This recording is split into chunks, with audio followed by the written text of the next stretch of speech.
생활에 힘이 되는 부동산 법률 알아보는 시간입니다. 부동산 전문 조세영 변호사 함께합니다. 안녕하세요. 안녕하세요. 조세영입니다. 반갑습니다, 변호사님. 오늘 변호사님 우리 EBS 라디오 공식 채널 보이는 라디오로 보시는 분들은 아시겠지만 변호사님 하얀색 셔츠 멋지게 입고 오셨고 저는 까만 자켓을 입고 뭔가 블랙 앤 화이트로 하얀 까막으로 합이 좋은 시작을 뭔가 예감하는 느낌이 드는데요.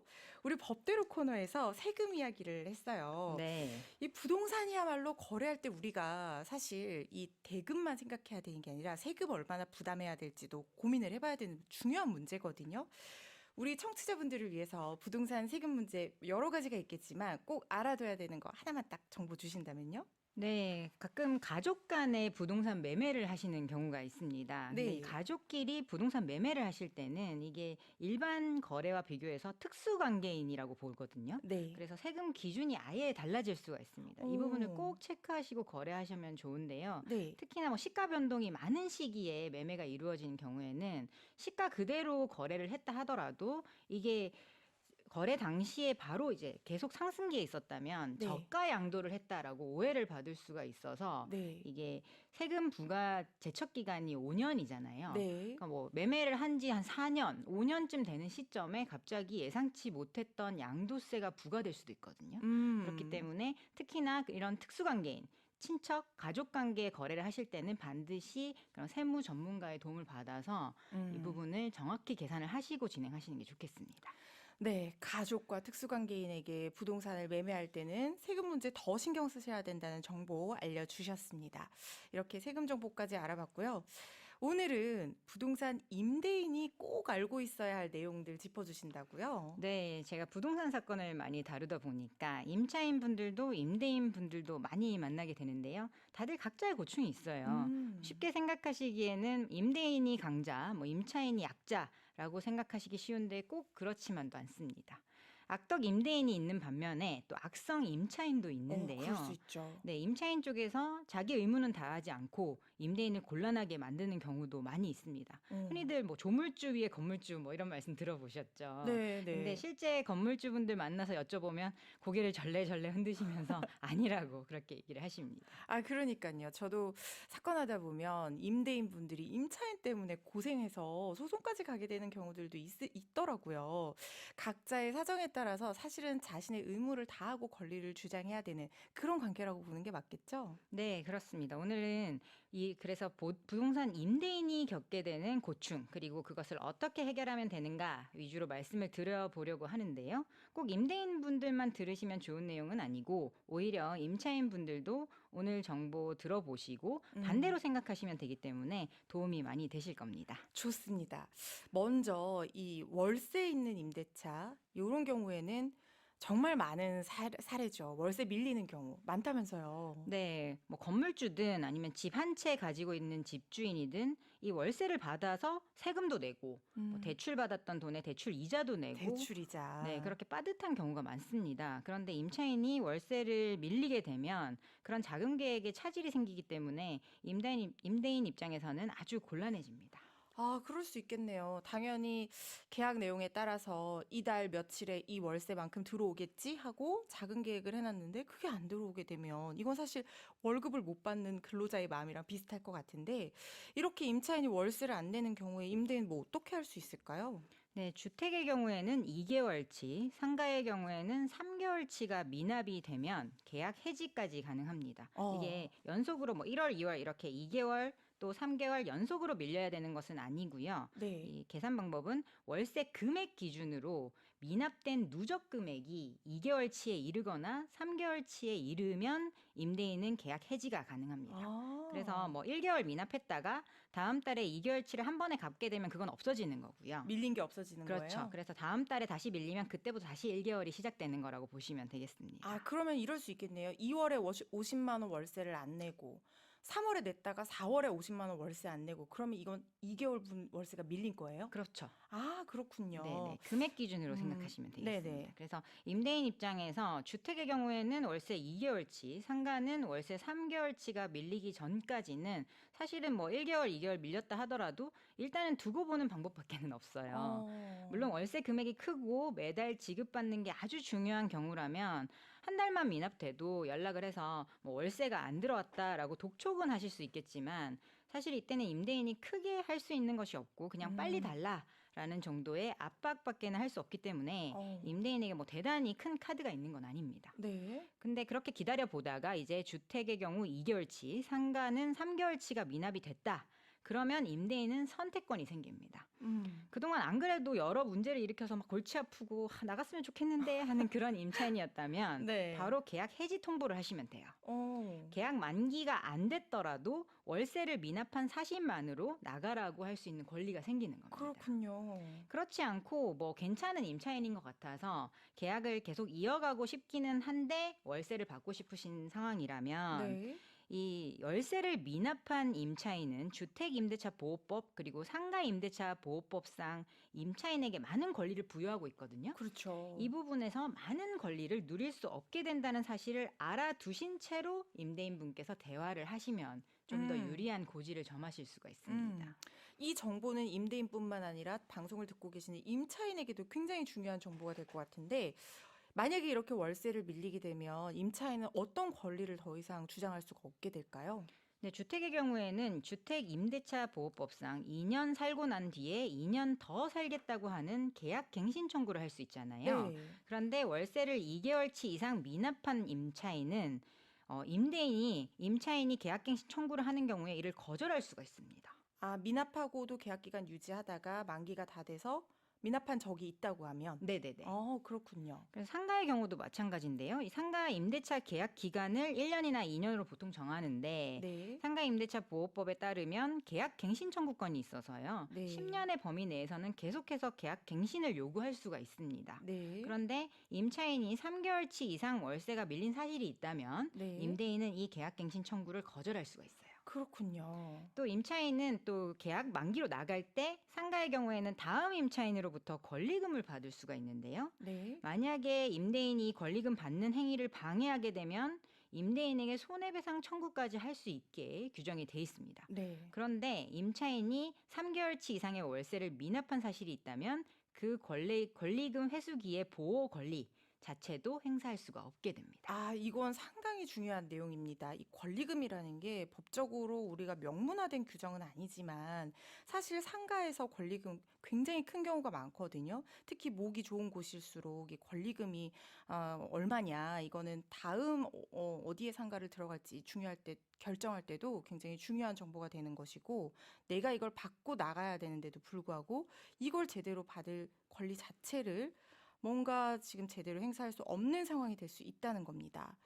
월세를 미납한 임차인을 상대로 계약을 해지를 하고 싶다. 그러면 임대인은 그 다음에는 어떻게 진행을 하면 될까요? 네, 구체적으로 말씀을 드릴게요. 네. 주택은 2개월치, 상가는 3개월치의 월세가 밀렸던 그 시점에 계약 해지 통지를 하는 게 중요합니다. 통지. 네, 내용 증명을 하셔도 되고 문자로 하셔도 되고 뭐 전화를 하시면서 녹음을 하셔도 되는데 네. 여하튼 밀린 순간에 계약 통지를 하셔야만 효력이 생깁니다. 아, 일단 형식은 상관없지만 나중에 남을 수 있는 방법으로 너 이거 밀렸으니까 계약 해지할 거야. 이렇게 표시를 해야 된다는 말씀이시네요. 네, 그러고 나서 임차인이 뭐 알겠다라고 협의가 되는 상황이라면 네. 서로 협의해서 나가는 날짜를 정하고 그동안 밀렸던 월세랑 공과금을 보증금에서 공제하고 나머지 금액을 돌려주면서 뭐 이사 나가게끔 그렇게 진행을 하시면 되고요. 네.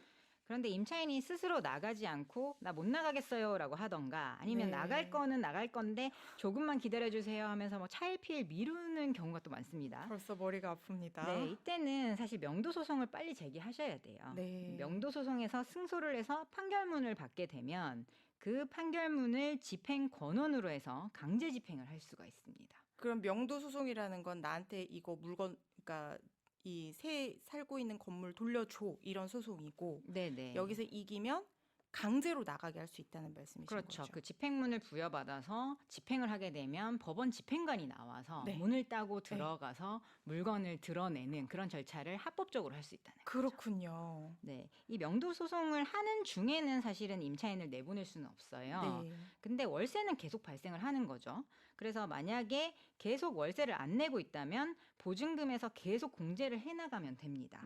보통 명도 소송이 아무리 짧게 잡아도 보통 한 5, 6개월은 걸리거든요. 네. 길게 걸리면 진짜 한 1년까지 걸리는 경우도 맞아요. 있습니다. 그래서 계산을 해보면요. 우선은 2개월이나 3개월이 밀려야 소송을 제기할 수 있잖아요. 네. 그러고 나서 소송 기간이 또 그만큼 걸리기 때문에 아무리 짧게 잡아도 보증금을 월세의 1년치 이상, 안전하게는 거의 한 2년치 정도를 잡아두시는 게 임대인 입장에서는 안전하다고 보시면 되는 게요. 네. 이 보증금에서 밀린 월세도 공제해야 되지만 네. 관리비도 또 밀리게 되잖아요. 월세 안 맞네. 내는 분이 관리비를 낼 리가 없잖아요. 그렇죠. 그러면 또 관리비도 공제를 해야 되고 네. 또 원상 회복을 안 하게 되면 이 원상 회복에 철거하는 비용까지 또 임대인이 스스로 부담을 하셔야 되는데 안에 막 인테리어 해놓고 이런 것들을 다시 네. 돌려놓으려면 네, 이게 계속 시간이 지나다 보면 월세는 계속 밀리고 네. 비용도 계속 쌓여가기 때문에 이게 밀린 월세와 비용이 보증금을 넘어서는 경우가 굉장히 많습니다. 그러면 월세를 밀려서 나몰라라 하는 임차인이라면 물론 법적으로야 밀린 월세를 받을 수 있는 판결은 받을 수 있다고 쳐도 네. 실질적으로는 그 돈을 받아내는 게 굉장히 어렵거든요. 재산이 그렇죠. 없는 경우에는. 그래서 이 부분을 보증금을 좀 넉넉히 잡아놓는 것이 그래도 안전하겠다라고 보시면 되겠습니다. 그렇군요. 보증금 얼마일지 결정할 때 이런 것들 고려 잘 안 하시게 되는 경우들 많은데 이런 상황까지 대비해서 고려 요소로 놓고 보증금이 얼마일지 결정하는 것도 좋을 것 같습니다. 방금 원상회복 문제 말씀해 주셨는데 이게 뭐 안 나간다고 해서 억지로 내보낼 때뿐만 아니라 그냥 만료가 돼서 나갈 때도 원상회복 안 하는 경우들이 있어요. 그럴 때 임대인들 곤란한 경우가 많다고요. 네, 특히 상가의 경우에 이 임차인이 들어오면서 자기가 장사하는 업종에 맞는 인테리어와 설비를 설치하게 되잖아요. 그렇죠. 근데 임대차 계약이 종료되면 원칙적으로는 이걸 철거하고 원래 임차인이 들어오기 전 상태로 만들어 놔야 될 의무가 있습니다. 그런데 임차인이 이런 원상 회복을 하지 않고 집만 쏙 빼서 나가는 경우에는 네. 임대인이 아주 힘들어지게 되는데요. 이때는 당장 이 공실로 되긴 했지만 이 상가를 철거가 안 된 상태로 다른 세입자에게 줄 수가 없잖아요. 그렇죠. 그래서 일정 기간 동안 월세를 받지 못하는 손해가 발생하고요. 아, 또 원상 회복 비용만큼 보증금을 빼고 돌려주면 기존 임차인이 어떤 것까지 하냐면 그 받지 못한 보증금에 대한 부분을 임차권 등기를 걸어요. 그런 경우도 있군요. 네, 그래서 등기부에 임차권 등기가 돼버리게 되면 새 세입자를 받기가 너무 어려워지거든요. 어렵죠. 보증금 안 돌려주는 임대인으로 낙인 찍히게 되기 때문에. 그래서 어떻게 하시는 게 좋으냐면 임차인에게 내용 증명을 보내서요. 그 내용에 보증금을 돌려드리겠다. 그런데 원상 회복 비용만큼의 금액 얼마는 공제를 하고 나머지를 돌려드리겠다. 네. 원상 회복 비용은 제가 철거업체 몇 군데에서 받은 견적서의 평균값으로 계산했기 때문에 이 부분을 참고하시기 바란다. 네. 라는 내용으로 내용 증명을 보내두시고 네. 그게 나중에 소송이 들어오면 증거로 사용할 수 있게 만들어 놓으신 다음에 네. 철거 공사를 직접 하시고 새 임차인을 받아야 되는 그런 수순으로 보시면 되겠습니다. 야, 이거는 법전에 나오는 정보가 아니라 이건 정말 실무적으로 너무나 도움이 되는 정보입니다. 이런 것들을요, 미리 해놓게 되잖아요. 그러면 나중에 소송에서 훨씬 유리해져요. 근데 그걸 미리 안 해놔서 억울하게 혹은 훨씬 힘들게 소송을 풀어가야 되는 경우들이 있거든요. 그러니까 미리 임차인에게 내용 증명을 보내서 나는 원상회복 비용 요 정도 견적을 받았는데 이 부분은 공제를 하겠다라는 것들을 미리 알려놓으시고 이걸 증거로 활용하셔야 된다는 점 기억해 주시면 좋을 것 같습니다.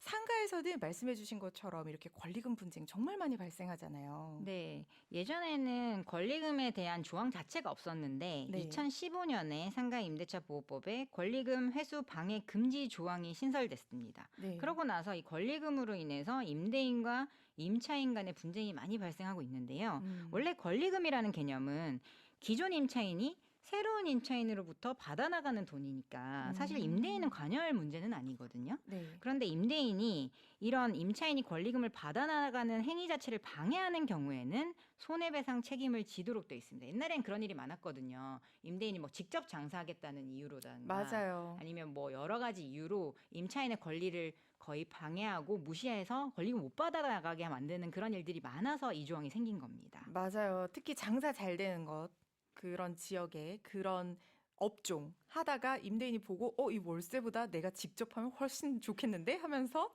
이렇게 하는 경우들이 많아서 이 조항이 신설이 된 거죠. 앞서 말씀하신 것처럼 그런데 권리금 회수 방해로 인한 손해배상을 해줘야 될 어떤 임대인의 의무도 결국에는 임차인이 월세를 3번 이상 미납한 경우에는 이 권리 자체를 주장할 수가 없게 되는 경우네요. 네, 그에 관해서 최근 헌법재판소 결정까지 있었는데요. 네. 헌법재판소 재판관 전원일치 의견으로 이 상가건물 임대차 보호법 제10조의 4, 제1항 단서 제1호, 즉 네. 임차인이 3기의 차임액에 해당하는 금액에 이르도록 차임을 연체한 사실이 있는 경우에는 네. 권리금 회수기의 보호를 받지 못하도록 되어 있는 경우는 헌법에 위반되지 않는다. 그러니까 헌법에 합치된다라고 결정을 했습니다. 네. 이 사건의 사실관계를 살펴보면요. 한 임차인이 월세 300만 원으로 2년간 계약을 했는데 중간에 월세를 260만 원으로 감액하는 데 합의하고 계약을 갱신했었습니다. 네. 그런데 임차인이 2019년 2월부터 차임을 조금씩 연체하기 시작했고 아, 2020년 3월 말까지 차임 합계 964만 원까지 미지급한 상태였어요. 네. 그런 미지급된 상태에서 임대차 계약 기간이 만료가 된 거죠.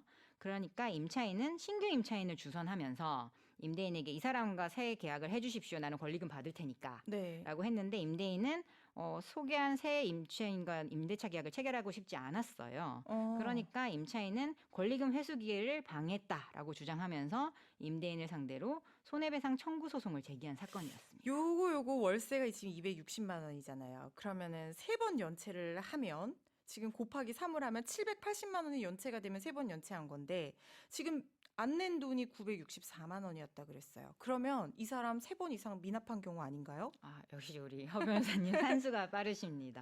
맞습니다. 그래서 이 임차인은 월세를 3기 이상 지급하지 않았기 때문에 네. 임대인에 대한 권리금 회수기의 방해로 인한 손해배상 청구 소송 자체에서는 패소를 했고요. 네. 그래서 이 조항이 잘못됐다라고 하면서 헌법소송까지 제기를 했던 사건이었는데요. 네.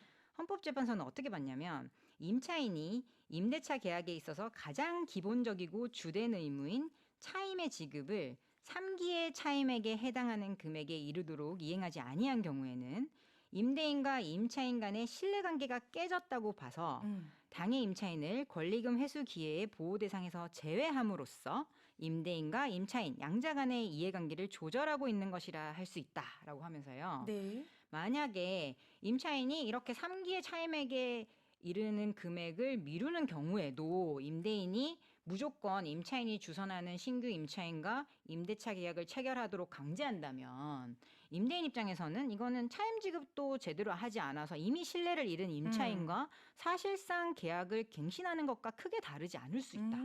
라고 하면서 해당 상가 임대차 보호법의 예외 규정이 헌법에 합치한다라고 판단을 했습니다. EBS FM 허주연의 5천만의 변호인, 오늘은 생활의 힘이 되는 부동산 법률 정보 조세영 변호사와 함께 전해드리고 있습니다. 부동산 임대차에 있어서 임대인의 고충과 해결 방법에 대해서 살펴보고 있는데 반대로 임차인이 꼭 해야 되는 게 어떤 건지도 알아가실 수 있습니다. 지금 엄청난 상담 사연들이 막 쇄도하고 있어요. 일단 하나씩 풀어볼게요. 최혜준 님이 아파트 월세 임대인이신가 봐요. 근데 임차인이 월세를 한 번도 안 냈대요. 그래서 지금 7개월째 연체 상태인데 전화를 해서 얘기를 했더니 뭐 하셨겠죠? 또 보증금에서 공제하세요. 뭐 이렇게 했다고 합니다. 이런 경우에도 이런 내용들을 계약 만료 전에 내용 증명으로 보내놓고 만기가 될 때 이 월세를 공제하고 보증금을 돌려주는 게 좋을까요? 이렇게 질문 주셨어요. 7개월째 연체 상태라면 지금이라도 계약 해지 통지하실 수 있습니다. 근데 그렇죠. 뭐 이게 월세가 크지 않아서 보증금에서 충분히 공제하고도 남길 수 있는 상황이고 딱히 계약을 다시 하고 싶지 않으신 상황이라면 뭐 만기까지 기다리신 다음에 밀린 월세 공제하고 보증금 돌려주시는 방법도 있을 수 있겠지만 도저히 견딜 수 없다 하면 지금이라도 계약 해지 통지하시고 나가라고 하실 수 있어요. 근데 저는 나가라고 하는 걸 권해드리는 게 이런 분들의 경우에는 안 나가요. 나가라고 해도. 그렇게 되면 어쩔 수 없이 명도소송을 해야 되고 말씀드린 바와 같이 명도소송 기간이 길게 걸리기 때문에 명도소송하고 끝날 때쯤 되면 만기가 거의 다 된 경우가 생길 수 있습니다. 그래서 상담 받아보시고 계약 해지 통지할지 고민해 보시기 바랍니다. 네, 명쾌한 답변 주셨습니다. 최유준님, 명도소송 진행하실지 빠른 결정하셔야 될 것 같습니다. 김미성님이 임대차 계약 연장 통보는 몇 개월 전부터 해야 되는지, 그리고 만기가 됐을 때 임차인, 임대인 서로 연락이 없으면 그냥 연장되는 건가요? 해주셨는데, 요거 몇 개월 전부터 해야 되는지 임대인 입장, 임차인 입장 같이 설명해 주시면 좋을 것 같아요. 네, 임차인은 만기로부터 6개월에서 2개월 사이에 계약 갱신 통지를 하셔야 되고요. 네. 임대인도 그 기간 중에 계약 갱신을 거절하시거나 하실 수가 있기 때문에 그 기간 중에 서로 의사를 표현하시면 되겠습니다. 그리고 임대인과 임차인이 뭐 이런 연락 없이 그냥 만기가 지나게 되면 묵시적 갱신이 되기 때문에 기존 계약 내용 그대로 연장된다고 보시면 되겠습니다. 알겠습니다. 1191님이 세입자가 이사 나가고 나니까 현관과 창문마다 구멍을 다 뚫어놨습니다. 아이고, 뭐 이유는 에어컨, 정수기, 커피 머신, 건조기 등등을 연결하기 위해서 그렇다고 하는데 이거 주인 입장에서 어떻게 해야 될까요? 하셨어요. 통상적인 사용을 위해서 꼭 뚫어야 하는 구멍이었다면은 사실은 이걸 가지고 손해배상까지 청구하기는 어려울 수도 있는데 일반적인 경우에 비해서 너무 지나치게 많이 뚫거나 뭐 필요하지 않은 부분도 너무 크게 뚫어서 아예 집을 상하게 했다면 네. 이 부분은 문제 삼을 수 있습니다. 그래서 견적을 받아서 뭐 원상 회복하는 데 드는 비용만큼은 청구하실 수도 있을 것 같습니다. 이런 거 이제 견적받는다고 하면 보통 어디 가서 어떻게 해야 될지 전혀 모르세요. 그러니까 그냥 주변에 설비해 주시는 데 가서 평균적인 시세 정도만 측정해서 얘기를 하면 되는 걸까요? 네, 보통은 출장비 정도 주시면은 네. 직접 오셔서 이걸 고치는 데 드는 비용을 구체적인 견적서까지 보내주시는 업체들이 꽤 있더라고요. 네. 이게 그냥 구두로 받게 되면 또 증거가 없을 수 있기 맞아요. 때문에 며칠의 출장을 와서 보니 이 정도의 견적이 필요하더라라는 내용의 뭐 표로 된 견적서 같은 걸 받으시고 네. 이 부분을 임차인에게 통지하시면서 손해배상 청구하시는 게 좋겠습니다. 예, 그 주변에 그냥 아무 업체나 하셔도 됩니다. 이런 거 굉장히 이제 실무적으로 어떻게 해야 될지 몰라서 질문 많이 하세요. 3530님이요. 임차인과 올해 1년 월세 계약했는데 만기가 되면 2년 혹은 4년까지 연장을 원하면 이거 자동 갱신? 그러니까 계약 갱신을 해줘야 되나요? 시세가 바뀌면 가격 조정은, 그러니까 월세 조정 어느 시점에서 가능할까요? 이렇게 질문 주셨어요. 이거 아주 주의하셔야 되는데요. 네. 주택의 경우로 보이는데 1년 계약이 뭐 서로 협의해서 1년 살고 나가게 되면 사실은 아무 문제가 없는데 네. 주택임대차보호법상 어떻게 돼 있냐면 2년보다 짧게 계약한 계약을 2년까지로 주장할 수 있다고 돼 있어요. 그러니까 네. 임차인이 선택권을 가지게 되는 거죠. 계약서에 따라서 1년만 살고 나갈지 아니면 법에 따라서 2년까지 산다고 주장을 할지. 그래서 임대인분 입장에서는 1년 월세 계약을 했더라도 이 사람이 2년 주장을 하게 되면 2년까지 계약 효력이 발생을 하고요. 거기다가 2년 만기를 기준으로 다시 계약 갱신 청구까지 가능하기 때문에 총 4년까지도 갱신이 가능하다고 보시면 되니까 굉장히 주의하셔야 되고요. 네. 시세가 바뀌었다고 하더라도 이 4년의 범위 내에서는 5%까지밖에 증액할 수 없습니다. 이거 5% 증액 한도를 주택 임대 사업자가 아닌 경우에도 5% 한도에 적용을 받나요? 네, 계약 갱신의 경우에는 받습니다. 네, 이런 부분 주의하셔야 될 것 같습니다. 2054님이 친구 딸이 월세 9천만 원으로 2년 살다가 나올 때 주인이 100만 원 수리 보수 비용으로 보고 하자 보수가 없으면은 준다고 했습니다. 그러니까 9천만 원 중에 100만 원은 보수 비용으로 잡아놨던 것 같아요. 근데 주인이 8,900만 원만 돌려주고 100만 원을 안 주고 잠수를 탔다 연락 안 받는 상태인 것 같습니다.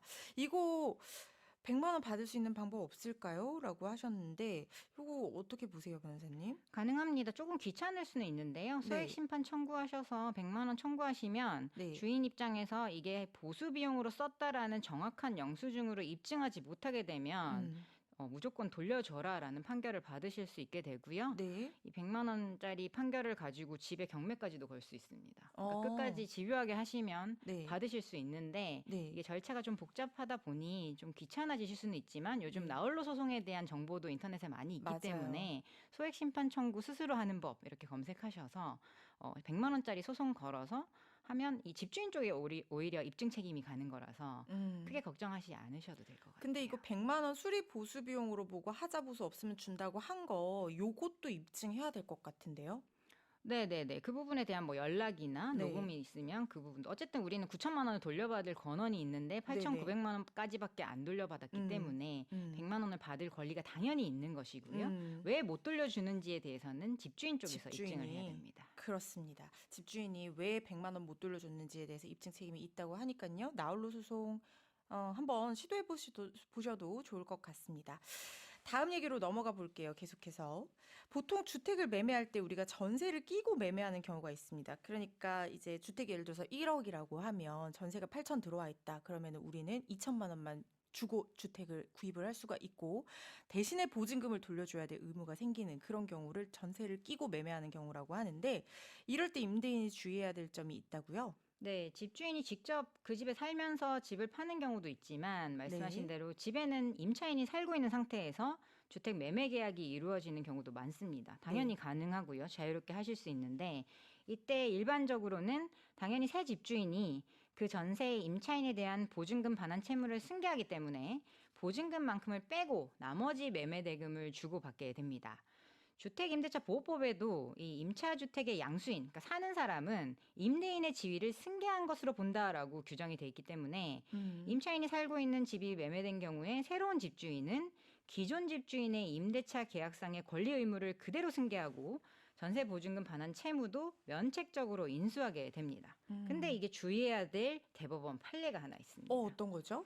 우리 대법원은 임차인이 임대인의 지위 승계를 원하지 않는 경우에는 네. 임차인이 임차주택의 양도사실을 안 때로부터 상당한 기간 내에 이의를 제기함으로써 승계되는 임대차 관계의 구속으로부터 벗어날 수 있고 네. 그와 같은 경우에는 양도인의 임차인에 대한 임대차 보증금 반환 채무는 소멸하지 않는다라고 판시하고 있습니다. 이거 임대인 입장에서는 상당히 이게 곤란한 상황에 처해질 수 있는 판결 근거가 될 수 있어요. 왜냐하면 지금 그거잖아요. 전세 임차인이 집주인 바뀌는데 동의를 하지 않는다고 하면 이전 집주인이 보증금을 내줘야 된다고 하면 이 사람은 싸게 팔아서 보증금 그것까지도 자기가 이제 넘겨줬는데 나중에 보증금을 또 내줘야 되는 그런 상황이 올 수도 있을 것 같은데요. 네, 이게 많은 분들이 모르고 계시기 때문에 제가 오늘 좀 강조를 드리고 싶은데요. 네. 최근에 전세 사기나 깡통 전세 문제가 많이 불거지면서 이 판례로 인해서 소송도 많이 생겨나고 있습니다. 네.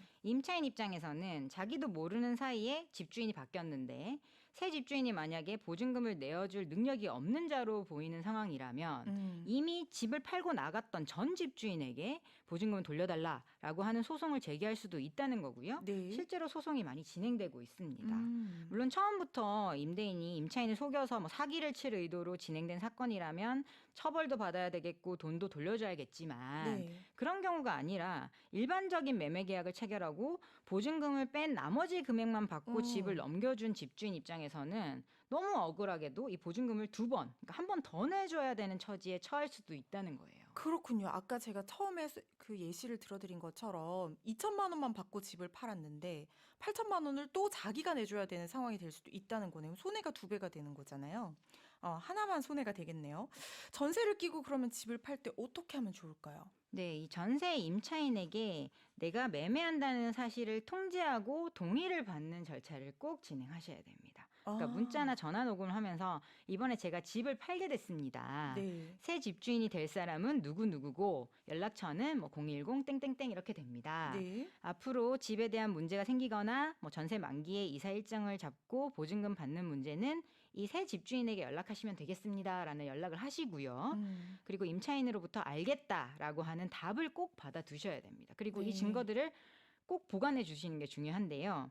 실제 사건 중에 집을 팔고 잊어버리고 살았던 지 한 2년 정도나 되었는데 예. 그때서야 임차인이 집주인 바뀐 사실을 알게 되었다면서 새 집주인이 연락이 두절되자 전 집주인에게 소송을 걸어서 보증금 전액을 받았던 사건도 있었습니다. 실제로요? 네. 이야, 이거 그러면 이거 정말 주의해야 되는 거겠네요. 특히 임대인분들이 집 팔고 나가실 때, 전세 끼고 팔고 나가실 때 이거 꼭 하셔야 될 것 같습니다. 그러니까 기록을 놓아야 된다는 말씀이신 거잖아요. 네네.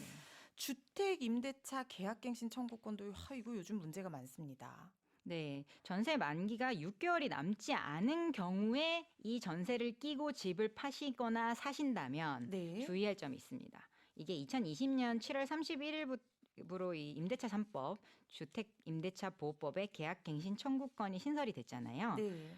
임차인은 임대차 계약 만기로부터 6개월에서 2개월 사이에 계약갱신 청구할게요라고 하면은 2년을 더 살 수 있는 그런 권리가 생긴 겁니다. 네. 그런데 이때 집주인은 내가 직접 살겠다 아니면 부모님이나 자녀가 직접 거주하겠다는 이유로 이걸 거절할 수 있는 권리도 있습니다. 네네. 근데 문제는 이 계약 갱신 청구의 기간 중에 매매 계약이 이루어진 경우에 아. 새 집주인이 네. 내가 실거주한다는 이유로 임차인의 계약 갱신 청구를 거절할 수 있는지에 대해서 분쟁이 발생하고 있습니다. 발생을 했었고요. 아, 네. 이거 대법원까지 간 사건이 있었죠. 네, 구체적인 사실관계를 말씀을 드리면 네. 이 새 집주인은 실거주 목적으로 2020년 7월 5일에 아파트를 매수하는 계약을 체결했고요.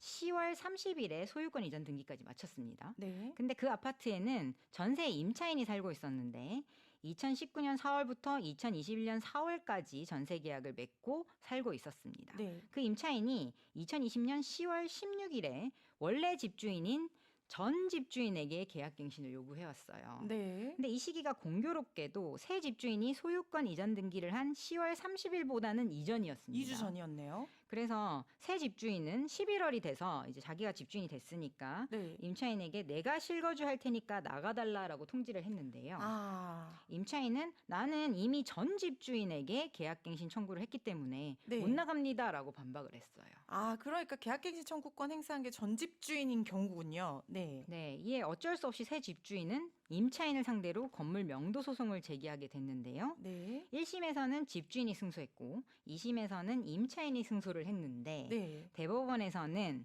1심과 같이 집주인의 손을 들어줬습니다. 이 새 아. 집주인은 기존 집주인의 임대인 지위를 승계한 사람이고 실제 거주를 위해서 해당 아파트를 매수했기 때문에 임차인의 계약갱신 요구를 거절할 수 있다고 판결한 건데요. 네. 근데 이게 요 사실관계마다 사실은 판단의 근거가 조금씩 달라질 수 있기 때문에 전세를 끼고 매매하실 때 만약에 이 잔금일, 그러니까 등기 치는 날 기준으로 네.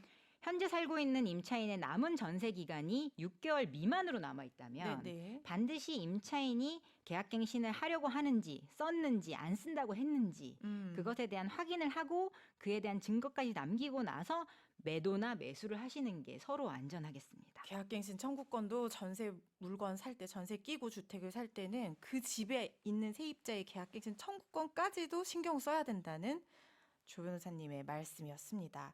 저희 준비한 내용 정말 많거든요. 근데 이게 진짜 다 너무 알찬 정보들이어서 진짜 아까운데 다음 시간을 기대해 주세요. 다음 시간에 정말 알찬 정보, 오늘 하지 못한 내용들까지도 한번 다 해보겠습니다. 부동산 법률 정보 조세영 변호사와 함께했습니다. 감사합니다. 고맙습니다.